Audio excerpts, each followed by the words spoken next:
sudah memenuhi permintaan pasar nggak Pak? 4.000 ton itu sendiri dari hutan. Sebetulnya kita potensi pasar masih sangat tinggi Jadi sekali. masih kurang ya Pak? Masih kurang.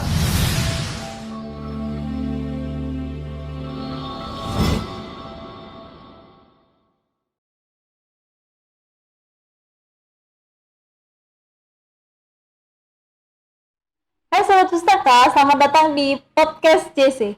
Bertemu lagi dengan saya Yolanda Maharani. Di podcast kali ini kita akan membicarakan tentang makanan.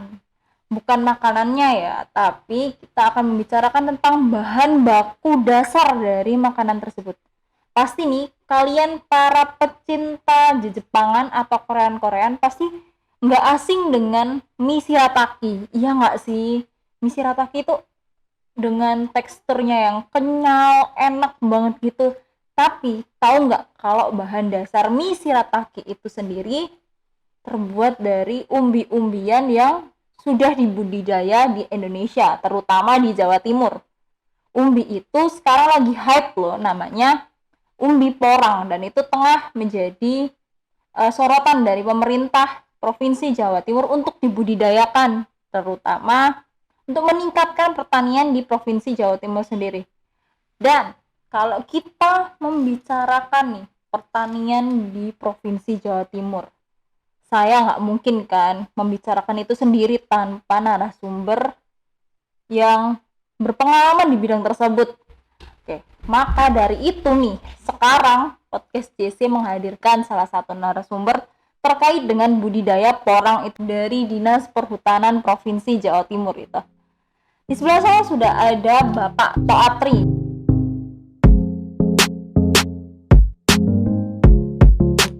selaku Kepala Bidang Pengelolaan Hutan Produksi Lestari atau disingkat PHPL. Selamat datang Pak Toat. Gimana kabarnya nih Pak? Terima kasih. Iya. Alhamdulillah kabar saya baik dan yang penting sehat. Sehat, alhamdulillah sehat ya Pak ya. Oke. Ini Pak, saya mau tanya tentang porang ya Pak ya, umbi porang. Kan akhir-akhir ini lagi hype nih Pak. Ya. Bukan cuma mie shiratakinya, tapi bahkan bahan bakunya itu umbi porang sendiri. Ya. Sebenarnya umbi porang itu dikenalnya atau mulai ditanam itu sejak kapan sih Pak? Kok baru hype-nya akhir-akhir ini? Ya, terima kasih.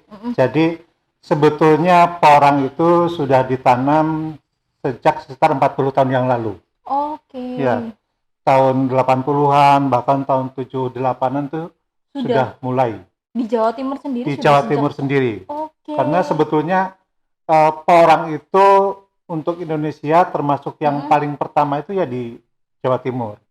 Oh, jadi porang itu pertama kali ditanam di Indonesia itu bahkan di Jawa Timur, sendiri. Nah, karena porang itu secara alami dia butuh naungan, maka dia berkembang dengan baik di bawah tanaman hutan.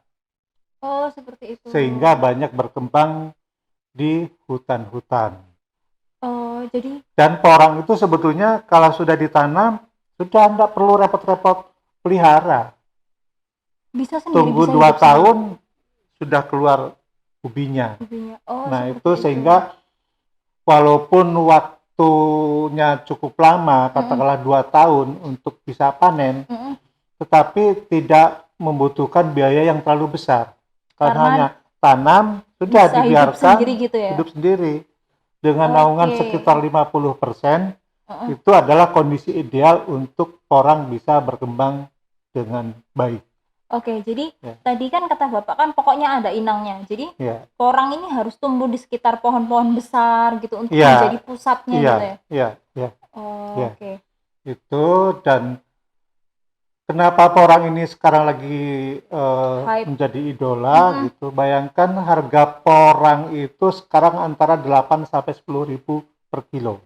Oh, lebih mahal dari umbi-umbi biasa ya? Jagung saja kan harganya sekitar 4.000, 5.000. Iya, cuma segitu. Itu sudah pipilan itu. Yang udah dikopek-kopek gitu ya? Itu, jadi harganya sampai 2 kali lipat dari jagung yang mungkin lebih sering kita makan daripada porang. Gitu. Iya, jadi karena harganya yang naik, harganya jadi yang tinggi, petani-petani itu akhirnya menanam. Betul, gitu. Dan porang itu sebetulnya tidak hanya untuk bahan makanan, Jadi mungkin kita lebih kenal tadi karena shiratake Iya, bahannya lagi hype nih Pak porang, iya, makanan-makanan dan itu seperti kan itu. serat tinggi ya. Mm-mm. Jadi banyak, walaupun harganya nggak tahu sekarang sekitar 150 per kilo mungkin ya. Iya, heeh. Ya, harganya sangat mahal.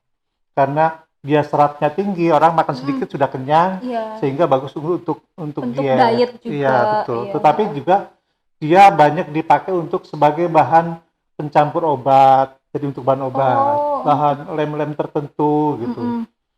Dan kita banyak ekspor ke China, ke Oke. Jepang, ke Korea, dan negara-negara lainnya. Seperti itu. Iya. Nah, Oke, jadi memang prospeknya saya kira ke depannya masih bagus sangat gitu ya Pak bagus. ya. Ya.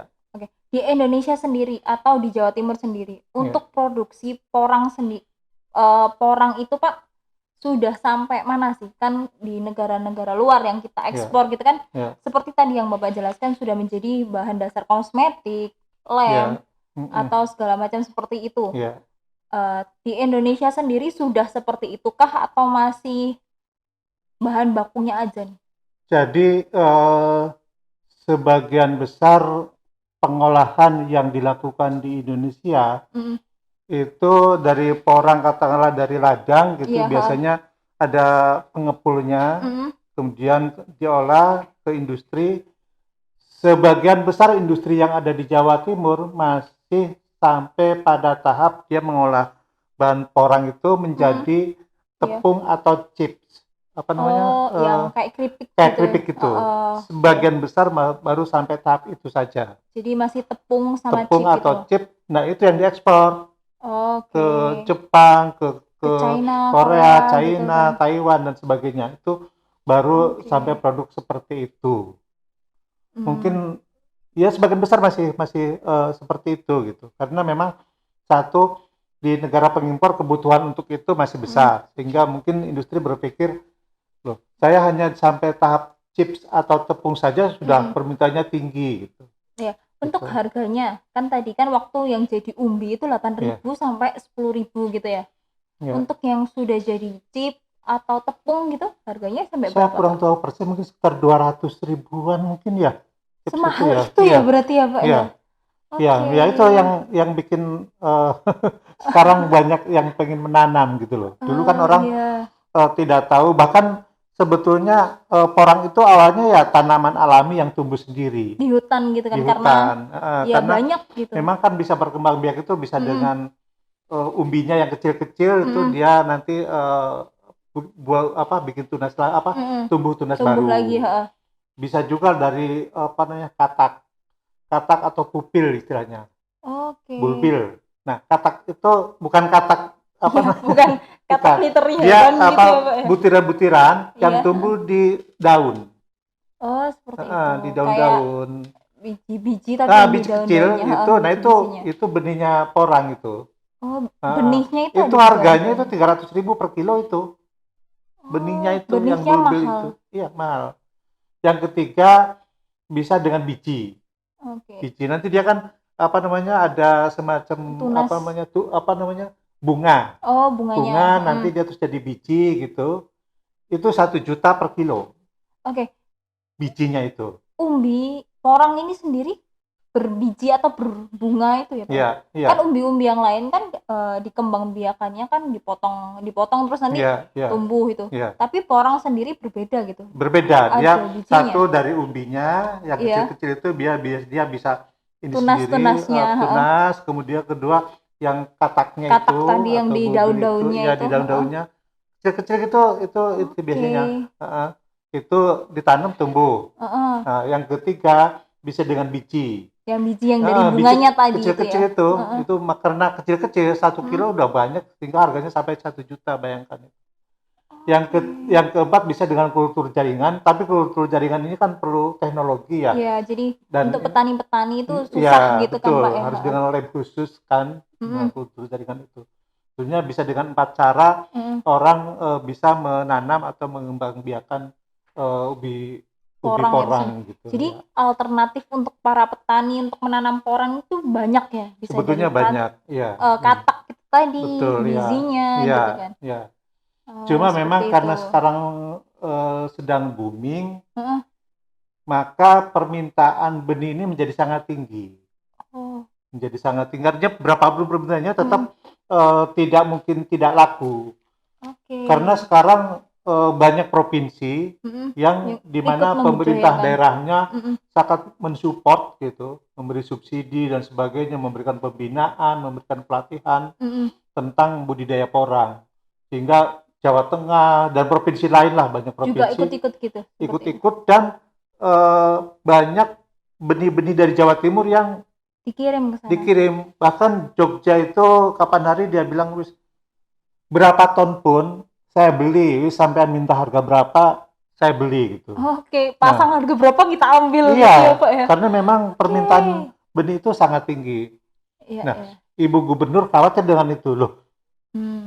Takutnya Lumbungnya kehabisan. porang tuh Jawa Timur. Iya. Loh, terus ya apa lek masyarakat mau nanam tapi tidak punya benih gitu. Takutnya kehabisan Takutnya karena kehabisan dijual ke gitu. provinsi-provinsi lain. Sehingga Bu seperti itu. Gubernur sampai 2 kali di forum menugaskan kepada Dinas Kehutanan. Dinas Kehutanan tolong buatkan suatu usaha, suatu upaya, suatu regulasi yang di situ bisa memprioritaskan agar benih ini diprioritas dulu untuk Jawa Timur, jangan keluar dulu gitu. Oke, Ya, seperti itu. itu yang akhirnya kita susun peraturan gubernur tentang pengendalian peredaran benih porang. Oh, jadi Ya, sudah ada. sudah ada 2 minggu yang lalu kita ke Jakarta untuk minta mensegerakan persetujuan pergub ini dari Kementerian Dalam Negeri. Oh, seperti itu. Ya, karena sekitar sebelum puasa kita sudah kirim ke Mendagri. Oke. Kemudian Gubernur loh, mana tugas yang saya berikan kok belum kelihatan hasilnya gitu. Nah, kita langsung ke Jakarta karena istilahnya bolanya sudah kita kirim ke Jakarta. Kok enggak selesai-selesai Belum dari dapat Mendagri respon ini. positif Iya, itu tadi ya. harusnya mestinya sudah selesai kalau Kementerian Dalam Negeri sudah memverifikasi rancangan pergub itu, kan Ibu Gubernur tinggal tanda tangan gitu aja. Ya, sehingga dengan pergub ini kita membuat suatu upaya agar benih porang atau bibit porang itu diprioritaskan dulu untuk masyarakat atau petani Jawa Jatim. Timur. Betul. Ya, karena ternyata sekarang tanam porang itu karena harganya tinggi, tidak hanya di hutan. Banyak juga yang di istilahnya lahan pekarangan sendiri. Di kebun sendiri itu. Karena harganya tinggi. Kalau dulu kan orang ya sudah, karena porang itu tidak penting gitu. Nggak banyak yang tahu juga. Nggak banyak yang tahu juga. Buat apa gitu kan Pak ya? Karena porang itu sebetulnya adalah masuk kategori tanaman pangan. Yang itu sebetulnya kalau tidak bisa mengolah itu kan bikin gatal itu.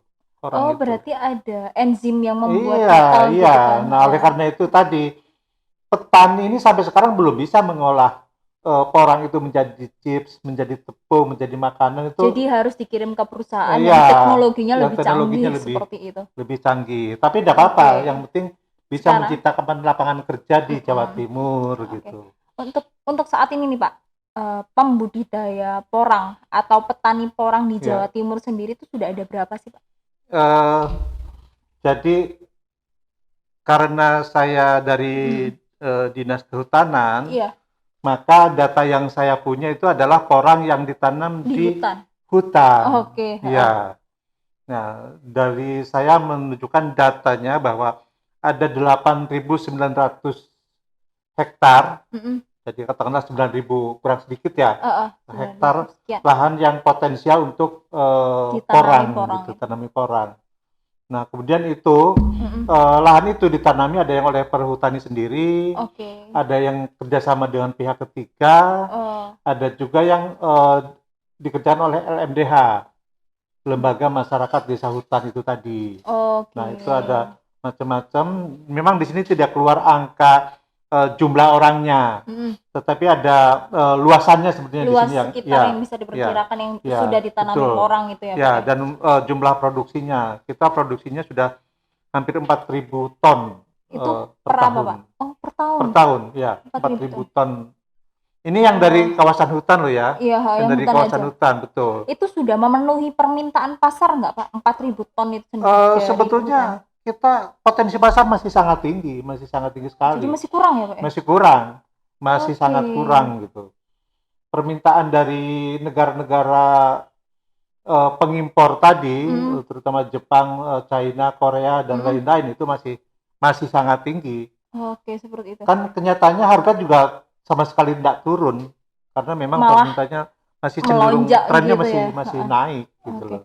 Kan Sehingga masih potensinya masih sangat tinggi. masih tinggi ya. untuk para masyarakat ya. Iya. Mengikuti tren tersebut, Pak. Saya kan sempat searching nih ya di Google gitu. Untuk menanam porang atau kebanyakan sekarang porang itu ditanam di tanah dengan ketinggian 700 mdpl.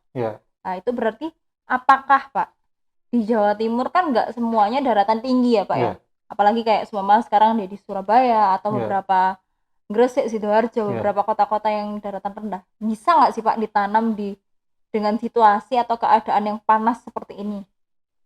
Sebetulnya idealnya antara 100 sampai 800. Oh, idealnya ketinggian 100 sampai 800 itu ideal ketinggian lahan untuk tanaman porang. Nah, seperti Surabaya ini kan ketinggiannya berapa, mulai dari 0 sampai mungkin hanya sampai 20 meter di atas permukaan laut ya. Saya kira kurang ideal. Saya kira bisa ditanam bisa, cuma saya kira produktivitasnya yang tidak nggak bagus. Sebagus kalau di tempat-tempat tinggi gitu ya, Pak ya. 100 meter gitu. Jadi itu enggak apa-apa, silakan masyarakat mau nanam misalnya, loh saya itu dekat pantai, enggak apa-apa. Cuma itu tadi tingkat produktivitasnya yang ideal itu adalah di ketinggian antara 100 sampai 800 mdpl gitu. Gitu. Jadi saya kan juga kembali lagi saya cari di Google nih, Pak. Kalau porang ini dari masa penanaman atau perkembangannya dia berkembang cuma waktu musim hujan. Antara 5 sampai 6 bulan gitu kan. Terus dia berhenti berkembang di musim kemarau. Dan Pak Toat tadi bilang kalau masa penanaman untuk yang ideal untuk porang sendiri itu membutuhkan waktu 2 tahun nih. Lah, terus gimana nih, Pak, nasib para petani yang dia fokusnya cuma budidaya porang itu, Pak?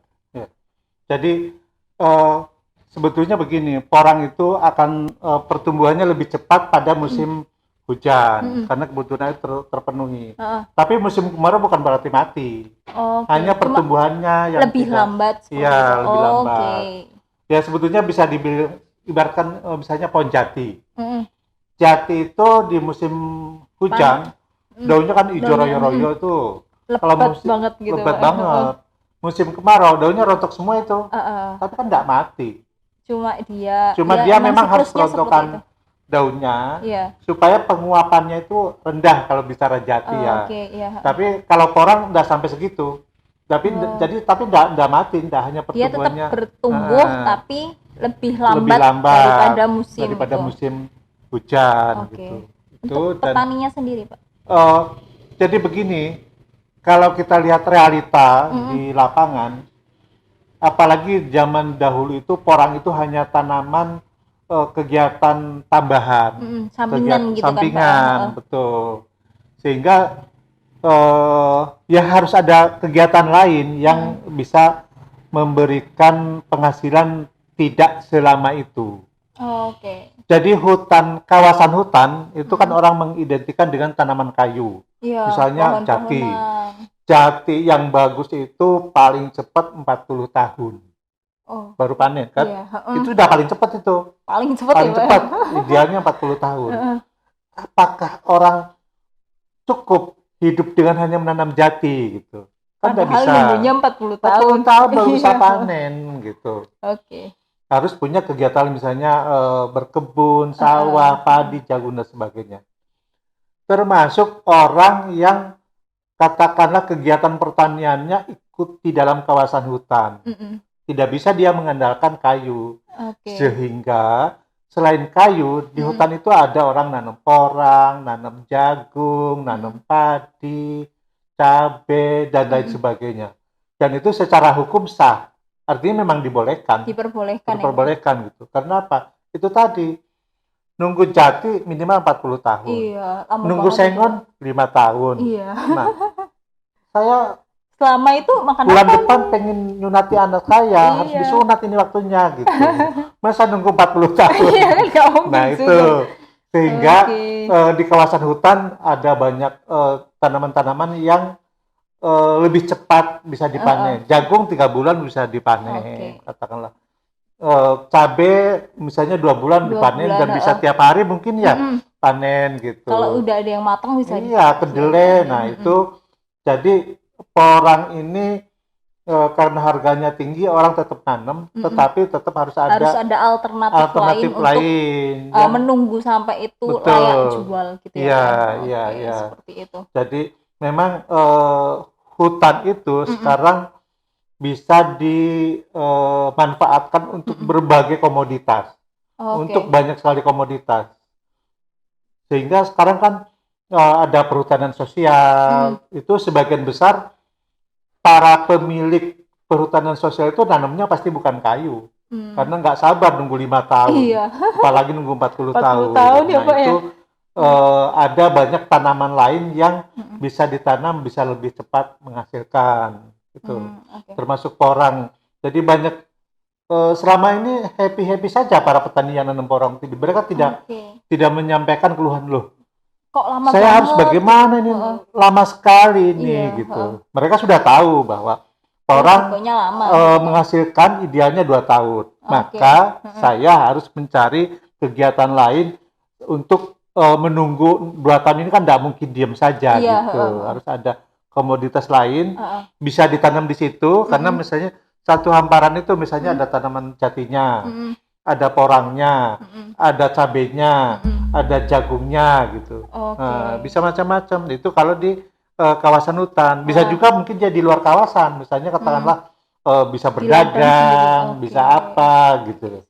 Jadi ada banyak sumber mata pencaharian selain porang gitu. Dimudahkan tadi karena porang sendiri juga butuh inang ya Pak ya. Iya, Jadi betul. mungkin bisa menanam pohon yang besar yang bisa dijadikan inangnya gitu kan ya. Ya, dan seperti itu. biaya pemeliharanya sangat-sangat rendah. Enggak perlu misalnya harus perlu pupuk disiangi gitu, apa Pak. namanya di ini kan gitu enggak perlu. Nggak ada pupuk khusus gitu atau gimana? Enggak ada. Jadi sebetulnya ya sah-sah saja kalau dari si kasih pupuk bisa saja. Tetapi sebetulnya tanpa pupuk secara alami porang itu sudah bisa tumbuh dengan baik sebetulnya. Seperti Gitu. kan kayak seumpama cabai gitu kan, itu kan harus ada pupuknya atau dikasih vitamin. Kayak ada hama atau segala macam kan. Khawatirnya seperti itu. Tapi untuk porang sendiri ini enggak gitu ya. Selama ini orang bisa tetap produktif, bisa menghasilkan tanpa perlu terlalu banyak biaya tadi, termasuk pupuk pun ya bisa saja mungkin ya. Orang nanam porang, saya kalau hasilnya cuma 2 kilo kok kurang maksimal, saya pengen 4 kilo, bisa saja dia nambahi pupuk. Tetapi sebetulnya tanpa itu pun dia sudah bisa berkembang, bisa memproduksi dengan cukup layak, cukup ekonomis gitu. Oke, seperti itu. Untuk sejauh ini nih Pak, kan tadi untuk membantu apa ya, pertanian, pengendalian penjualan bibit itu ya Pak ya. Dengan pembuatan pergub tadi. Ada nggak sih apa ya, sikap atau kebijakan lain pemerintah untuk membantu petani-petani porang untuk saat ini Pak? Ya, jadi porang itu selama 40 tahun ini banyak berkembang di kawasan hutan. Jadi kegiatan-kegiatan pembinaan, kemudian kegiatan peningkatan pengetahuan petani tentang porang itu banyak dilakukan oleh teman-teman penyuluh kehutanan atau PK. Nah, jadi itu yang kita lakukan. Kemudian sekarang ini Kementerian Pertanian menyatakan bahwa porang itu tanaman pangan, kategori tanaman pangan, sehingga kami Kementerian Pertanian akan membantu secara optimal. Saya kira bagus-bagus aja gitu. Selama ini pun kami dari sektor kehutanan banyak melakukan upaya-upaya bagaimana bertanam porang yang baik, bagaimana mekanisme penjualannya, kemudian kita banyak menghubungkan antara para petani porang dengan industri. Oke. Karena industri porang di Jawa Timur juga sebetulnya kekurangan bahan baku. Oh, di Banyak Jawa kurang Timur bahan baku, iya. dari hasil 4.000 ton itu tadi masih kurang di Masih Jawa Timur kurang, sendiri. masih sangat kurang. Itu Masih sangat kecuali yang kurang. diekspor ya, Pak ya? Jadi ekspornya sudah jadi itu tadi. Jadi kan petani itu Oke. kan industri yang ada sebagian besar hanya mengolah sampai chips atau sampai ke tepung Heeh. gitu. Nah, industri-industri ini masih kekurangan bahan baku ini. Oke, jadi Kekurangan bahan baku gitu. sebenarnya kita nih atau pemerintah Provinsi Jawa Timur masih membutuhkan ke orang-orang yang mau membudidayakan porang iya. lagi seperti itu. Dan Kementerian Pertanian pun kelihatannya mulai serius Mm-mm. untuk meningkatkan produksi porang, untuk meningkatkan membantu para petani baik dari sisi kebutuhan pupuknya gitu, peningkatan keterampilannya, membantu pemasarannya, termasuk bagaimana mengatur mekanisme pendistribusian bibit tadi. Setidaknya kalau itu produksi dari Jawa Timur diprioritaskan dulu lah untuk petani Jawa Timur, jangan keluar dulu. Nah, itu diantaranya upaya-upaya yang kita lakukan gitu. Untuk para ini nanti kan yang nonton kan sahabat pustaka mungkin ada yang berminat untuk menanam nih Pak ya. Ya. Gimana sih Pak bisa dipermudah atau mereka bisa dengan gampang nih dapetin bibit-bibitnya atau tunas-tunasnya itu? Saya kira yang sekarang ini cukup banyak para petani porang yang dia selain menghasilkan umbinya tadi, dia juga menghasilkan itu tadi mulai dari umbi yang kecil-kecil, kemudian tunas-tunasnya itu ya Pak ya? kataknya atau dan bubil, bijinya sendiri itu. Nah, itu biasanya yang butuh itu biasanya langsung ke petani. Oke. Itu kan ada banyak di sekitar Madiun, KPH Saradan dan sekitarnya, Nganjuk, kemudian Malang Selatan ya terutama ya, kemudian di Wilayah Timur ada yang di Jember, Banyuwangi gitu. Di kota-kota tersebut bisa didapetin langsung ke biasanya petani langsung ke sana, artinya tidak ada toko khusus karena petani itu nggak sabar harus nunggu toko ngumpulkan dari petani. Mereka biasanya langsung ke petani. Oh, berarti nggak bisa didapetin kan ada beberapa toko-toko pertanian gitu, jadi nggak bisa didapetin di situ ya Pak? Saya kira sampai saat ini biasanya langsung ke petani. Karena selain mereka menjual umbinya, mereka juga menjual benihnya, tunasnya, atau dari katak gitu sendiri ya. Jadi saya itu malah dapat cerita dari temen di Banyuwangi. Pak, nanam porang sekarang tuh repot loh. Kenapa? Ada sampai ditungguin di kebun karena dicuri orang. Ya. Sebegitunya. Sampai sebegitunya. Jadi ada yang dicuri umbinya, ada yang dicuri tadi bibitnya. Gitu. Saya pikir loh, sampai segitunya gitu loh. Berarti ibaratnya udah masuk kriminal nih Pak, pencurian seperti itu. Saking harganya lumayan bagus, dan pasarnya begitu menjanjikan gitu. Ada yang sampai waduh, nanam porang sekarang repot, harus ditungguin, apalagi kalau sudah menjelang panen gitu. Saya pikir waduh, sampai segininya gitu. Tapi itu tadi silakan yang butuh benih langsung ke sumber-sumber ke sentra-sentra produksinya. Oke, jadi tadi bisa di mana aja Pak? Madiun. Madiun dan sekitarnya, mulai dari KPH Saradan, KPH Madiun sendiri, KPH Laudes, kemudian di Nganjuk juga cukup banyak, baik di KPH Nganjuknya, KPH KPH Jombang dan sekitarnya, kemudian di Malang Selatan juga cukup banyak. Kemudian di Jember, Banyuwangi juga lumayan banyak gitu.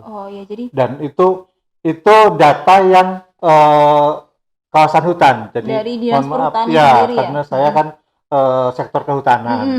Nah, di luar itu saya kira saya tidak bisa memastikan karena tidak punya data, tapi saya yakin juga banyak tersebar di sekitar situ ya. Dengan mungkin bisa diperkirakan nih sahabat pustaka, dengan syarat ketinggian 100 sampai 800 mdpl itu tempat-tempat mana nih yang memungkinkan untuk bisa ditanam porang gitu. Jadi kalian bisa ke sana, bisa survei langsung ya Pak ya.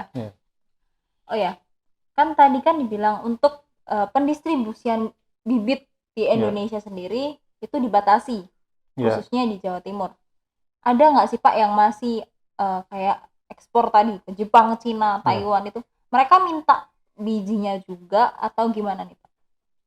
Jadi memang kalau untuk benih-benihnya itu kita agak sulit untuk mendata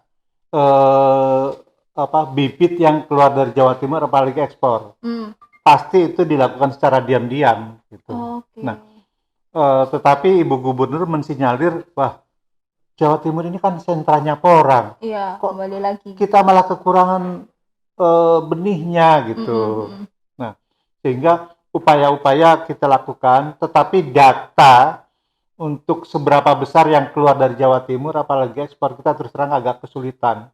Karena itu kan juga dilakukan secara diam-diam mereka itu. Iya, sembunyi-sembunyi lah. Namanya orang punya barang, Jawa Timur beli berapa? Oh, saya bisanya 250.000. Orang Jogja bilang 400.000 loh, saya berani gitu. Dia kan mikir, dijual ke orang Jogja 400.000, dijual ke tetangga 250.000. Mending 400. Oh, saya itu jualan ya cari yang belinya mahal ya, mahal gitu. Okay. Nah itu kan realitanya begitu gitu loh. Jadi ya pasti ada yang diekspor tapi dilakukan secara diam-diam. Iya. Jadi kita sudah di rapat-rapat pembahasan tentang Pergub ini sudah sampaikan bahwa Pergub ini perlu didukung oleh upaya-upaya nyata dari pemerintah. Misalnya katakanlah kalau petaninya hanya bisa beli seharga 250.000, sementara kalau keluar Jawa Timur bisa 400, ya harus dengan subsidi supaya petani ini mampunya 250.000, ya ditambahi setelah subsidi itu supaya katakanlah misalnya sederhananya tambahin 150.000 sehingga harganya tetap sama 400.000.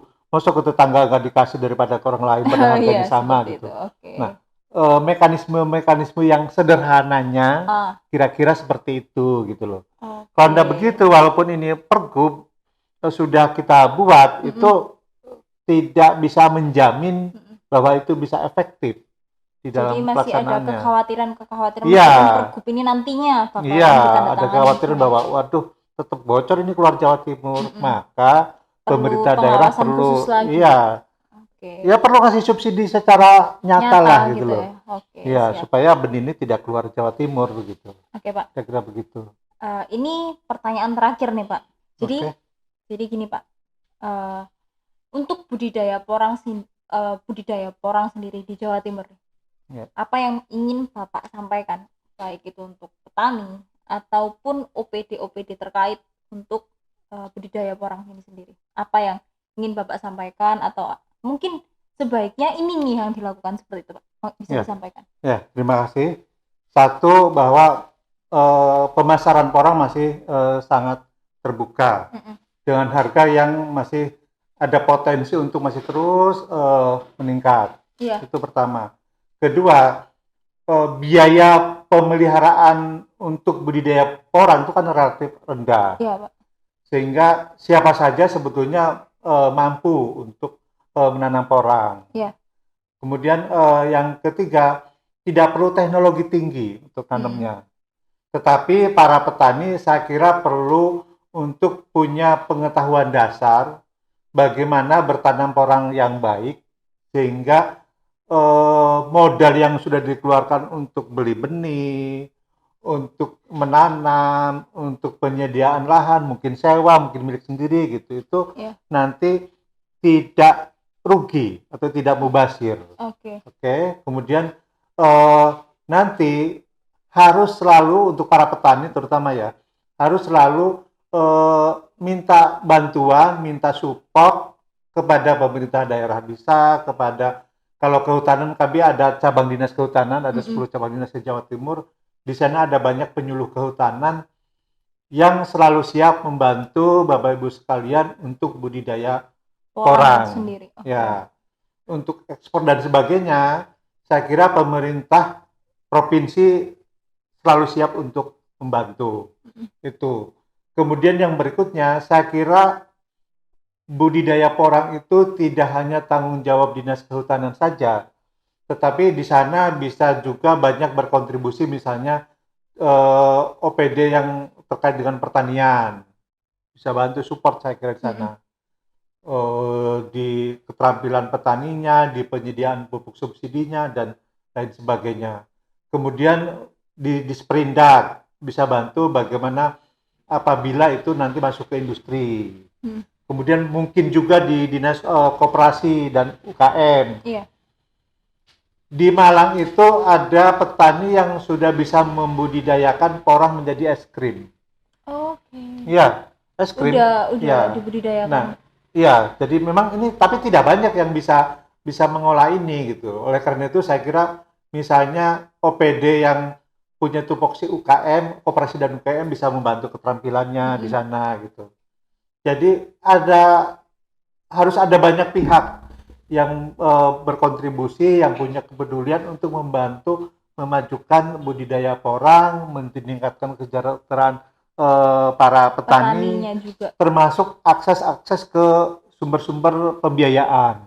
Oke. Ya, itu harus support juga gitu. Sehingga kalau semua pihak ikut support, ikut bantu, maka saya yakin porang akan semakin berkembang lagi di Jawa Timur, sehingga kesejahteraan petani otomatis akan semakin baik. Dan jangan lupa porang ini multiplier efeknya cukup besar.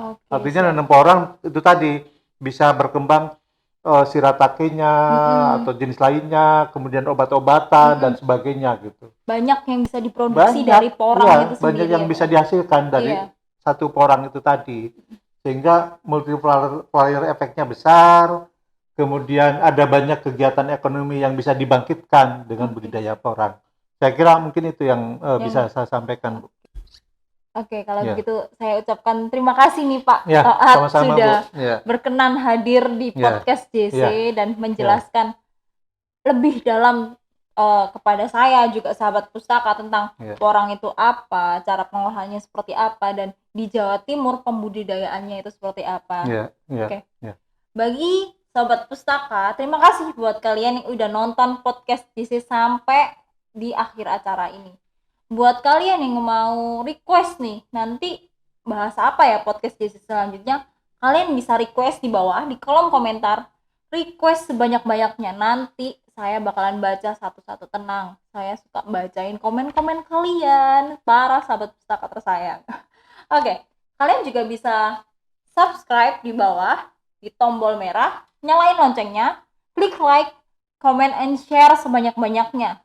Dan jangan lupa, ikuti keseharian kita di Instagram pustakajc.co. Kalian bisa follow dan kalian bisa update siapa sih yang bakalan jadi narasumber podcast kita selanjutnya. Oke. Untuk kali ini saya Yolanda Maharani pamit undur diri bersama Bapak Toatri. Wassalamualaikum warahmatullahi wabarakatuh. Bye bye. Waalaikumsalam warahmatullahi wabarakatuh.